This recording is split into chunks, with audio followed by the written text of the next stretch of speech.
Pemirsa, tahukah Anda Indonesia memiliki 6 istana presiden yang tersebar di Pulau Jawa dan Bali? Antara lain Istana Merdeka di Jakarta, Istana Bogor, Istana Cipanas, dan Istana Tampak Siring di Bali. Istana kepresidenan itu digunakan sebagai tempat resmi kediaman presiden, juga sebagai tempat presiden menggerakkan roda pemerintahan, atau menjadi tempat beristirahat tamu-tamu negara. Namun ternyata ada juga yang menyimpan cerita-cerita unik maupun kisah-kisah mistis. Lalu, seperti apa keanehan-keanehan yang terdapat di Istana Kepresidenan Republik Indonesia?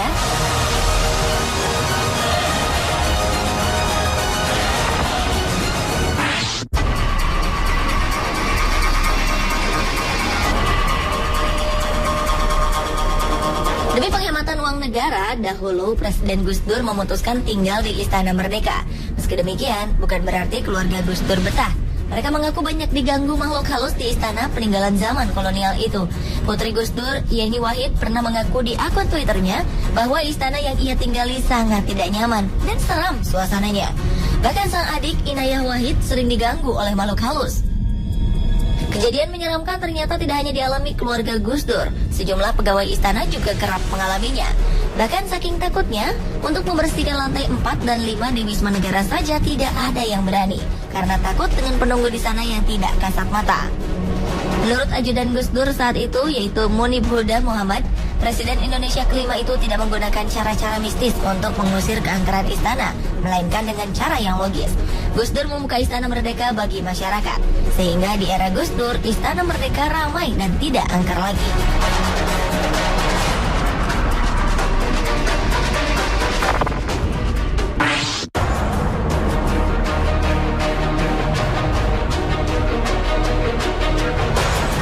Istana Merdeka merupakan tempat resmi kediaman dan kantor Presiden Indonesia yang terletak satu kompleks dengan Istana Negara dan Binagraha, yaitu terletak di Jalan Merdeka Selatan, Jakarta. Istana dengan luas sekitar 2.400 meter persegi ini dibangun pada masa pemerintahan Gubernur Jenderal J.W. Van Lansberg pada 1873. Tercatat setelah Presiden pertama Indonesia, Soekarno, barulah Presiden keempat Abdurrahman Wahid alias Gus Dur yang memilih tinggal di istana.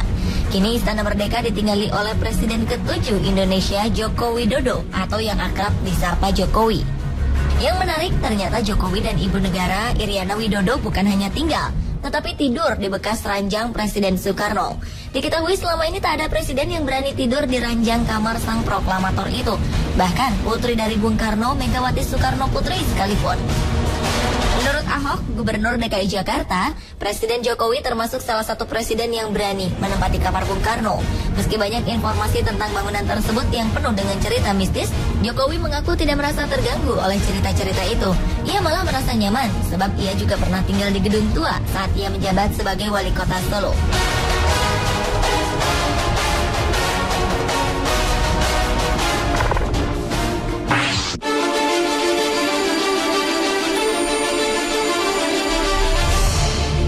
Sebagai pusat kegiatan pemerintahan negara, saat ini Istana Negara menjadi tempat penyelenggaraan acara-acara yang bersifat kenegaraan, antara lain pelantikan pejabat-pejabat tinggi negara hingga jamuan kenegaraan. Namun ternyata ada sebuah kisah di balik salah satu acara pelantikan resmi di Istana Negara tersebut, tepatnya saat pengangkatan Albert Hasibuan sebagai anggota Dewan Pertimbangan Presiden untuk bidang hak asasi manusia pada awal tahun 2012 lalu oleh Presiden Indonesia ke-6 Susilo Bambang Yudhoyono. Usai pelantikan, meja marmer yang dipakai sebagai tempat penandatanganan tiba-tiba pecah dan hancur berkeping-keping seperti habis dipukul dengan benda keras. Peristiwa itu terjadi ketika pasukan pengamanan presiden atau Pas Pampres hendak memindahkan meja marmer setebal 2 cm tersebut. Walau sempat terkejut, acara pelantikan tak terganggu sama sekali. Diketahui alas marmer tersebut terlepas dari meja besi kerangkanya.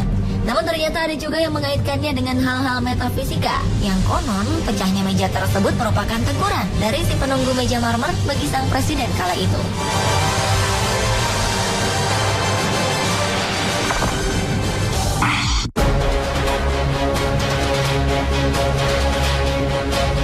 Pemirsa, Rabu 22 Oktober 2014, Presiden Joko Widodo menggelar jumpa pers perdana sejak dilantik pada 20 Oktober lalu di halaman Istana Kepresidenan. Ada yang menarik dalam jumpa pers tersebut. Lokasi yang dipilih sebagai tempat jumpa pers juga tak biasa. yakni di bawah pohon Ki Hujan, nama sebuah pohon jenis trem besi besar yang ditanam di belakang Istana Merdeka. Pohon Ki Hujan ini seperti menjadi saksi bisu atas segala yang terjadi di kompleks kepresidenan itu. Di antaranya saat SBY pernah menerima penyerang kesebelasan nasional Prancis, Zinedine Zidane. Menariknya, Ki Hujan ini ternyata sudah berusia 144 tahun sejak ditanam pada 1870, yang artinya 3 tahun sebelum Istana Merdeka dibangun oleh arsitek Drossares. Meski ditopang oleh sejumlah tiang, pohon ini masih terlihat gagah. Yang menariknya lagi, pohon ini sempat diterjang angin puting beliung yang terjadi di kawasan istana pada 5 Januari 2012 silam. Banyak pohon bertumbangan, namun anehnya Ki Hujan tetap kokoh berdiri. Hanya dedaunannya saja yang rontok dan ranting-ranting kecil yang berjatuhan.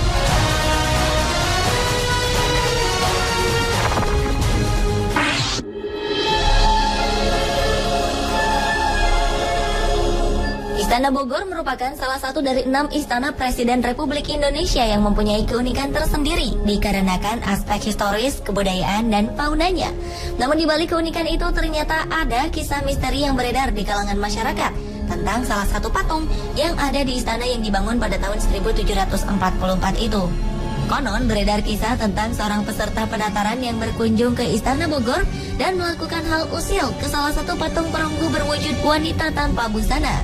Dengan sengaja ia meletakkan bulu-bulu wol, rontokan dari karpet di bagian terlarang tersebut. Esok hari ia terkejut karena bulu-bulu serupa ada di kantung celananya. Dan ketika makan, ia pun tersedak tanpa sebab, namun yang keluar dari tenggorokannya adalah bulu-bulu karpet tersebut.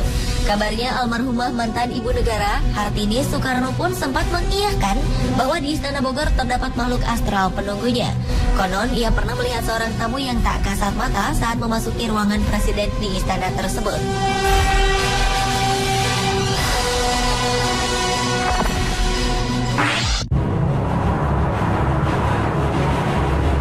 Istana Kepresidenan yang berada di Bali, yakni Istana Tampak Siring, adalah satu-satunya istana kepresidenan Republik Indonesia yang dibangun setelah Indonesia merdeka. Karena kelima istana lainnya, yakni Istana Negara, Istana Merdeka, Istana Bogor, Istana Cipanas, serta Istana Gedung Agung Yogyakarta dibangun semasa zaman kolonialisme Belanda. Istana Tampak Siring biasanya digunakan oleh presiden untuk beristirahat, melakukan rapat kerja, serta melakukan perundingan luar negeri. Istana Tampak Siring diprakarsai oleh Soekarno dan mulai dibangun pada tahun 1957 hingga tahun 1963. Di istana tersebut terdapat sebuah kamar yang dulu sempat dihuni Soekarno. Konon menurut warga setempat, kamar tersebut hingga kini tidak dihuni dan sengaja dikosongkan karena ada kekuatan mistis yang meliputi ruangan tersebut. Sementara Presiden Indonesia yang datang berkunjung ke istana itu menempati bangunan lain yang tak jauh dari bangunan yang ditempati Soekarno.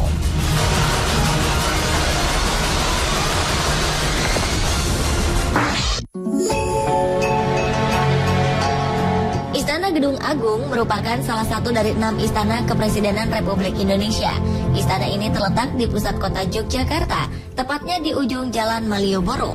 Gedung yang dibangun oleh seorang arsitek A. Payen ini pernah menjadi saksi sejarah ketika Bung Karno berkantor di sana saat Yogyakarta menjadi ibu kota baru Republik Indonesia.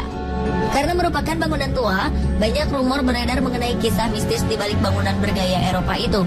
Kabarnya di istana tersebut sempat terjadi gangguan-gangguan makhluk gaib. Maka dari itu seorang paranormal pernah dimintai tolong oleh Pas Pampres. Menurutnya, hal yang dianggap mengganggu tersebut berasal dari kekuatan kitab Stambul yang sering berpindah-pindah secara misterius di sekitar istana.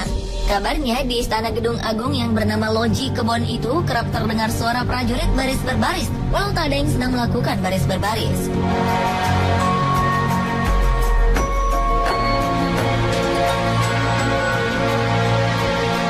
Pemirsa, itulah 7 peristiwa aneh yang pernah terjadi di Istana Kepresidenan Indonesia versi on the spot.